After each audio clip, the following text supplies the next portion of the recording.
It's all a choice. And Mickey and Minnie are really happy because it doesn't have to be a world of fear and a world of festering tears.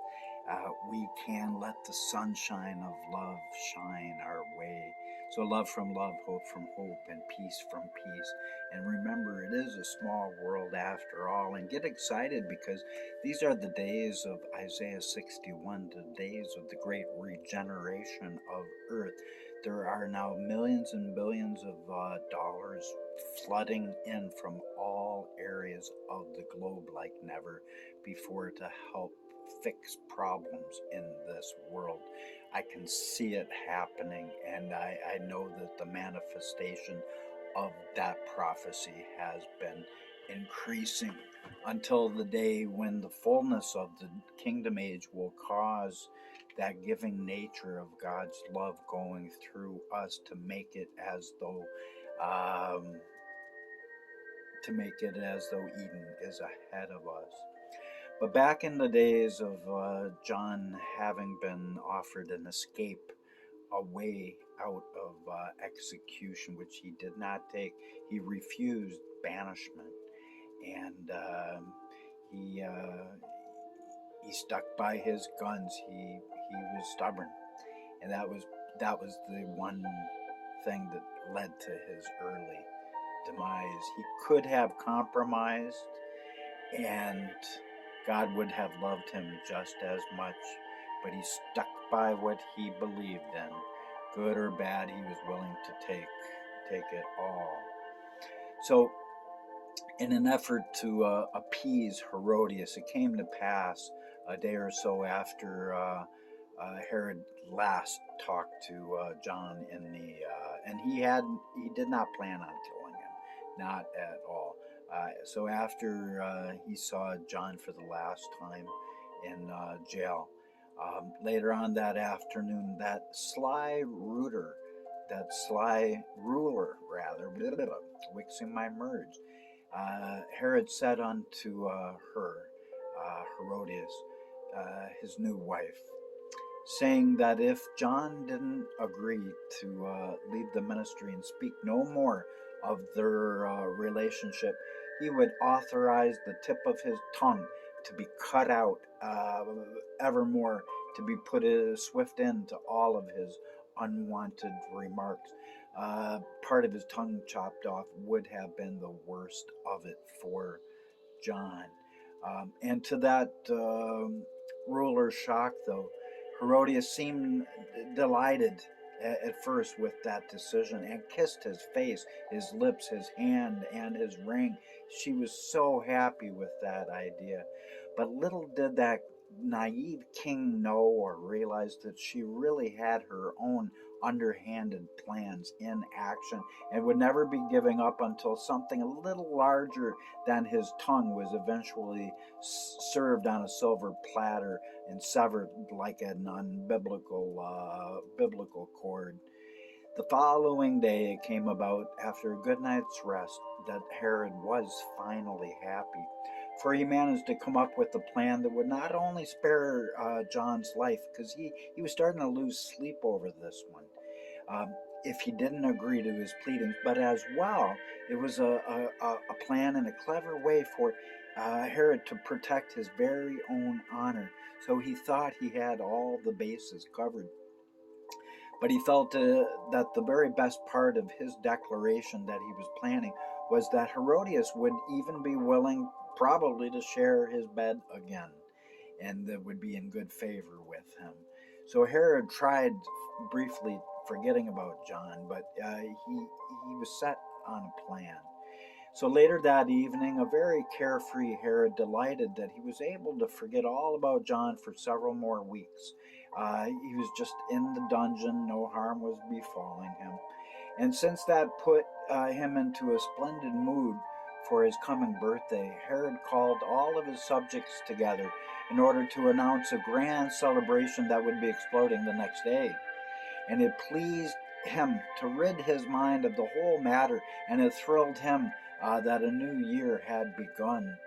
For in truth, Herod actually had lost a great deal of sleep over the past few nights in some repetitious worrying.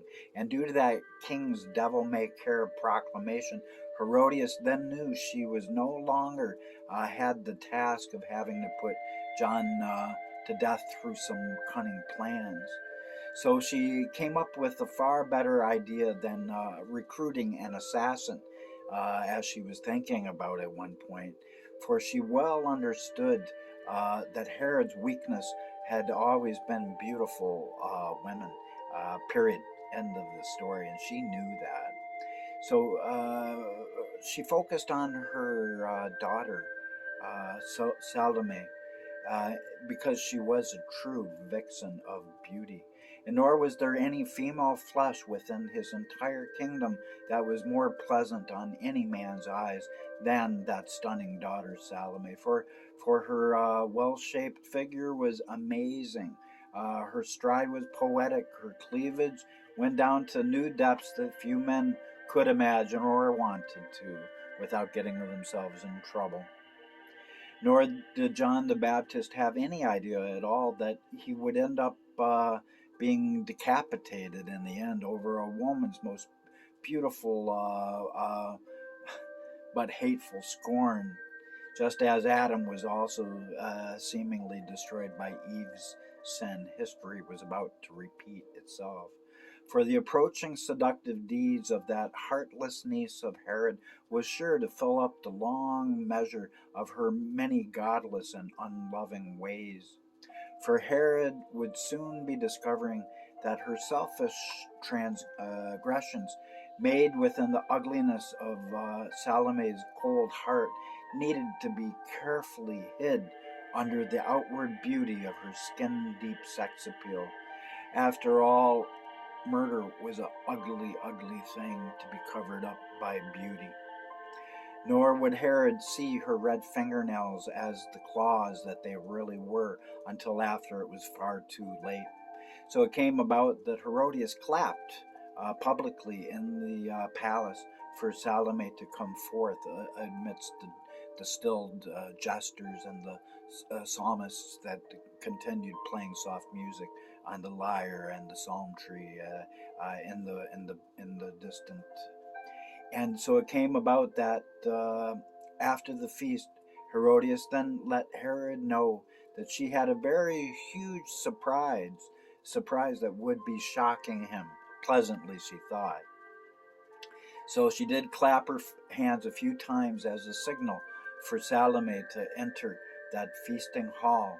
And when she finally came forth after about 2 minutes, she was exquisitely dressed in gorgeous scarlet and purple robes of silken.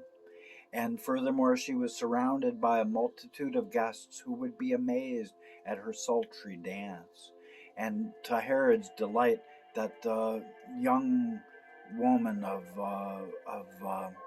whitest skin was all decked out beautifully. 7 shiny silk veils covered her, all covered colors of the rainbow dressed her, one being layered carefully underneath the preceding one. And in the wind, as she danced, they would be floating as a petal in the wind.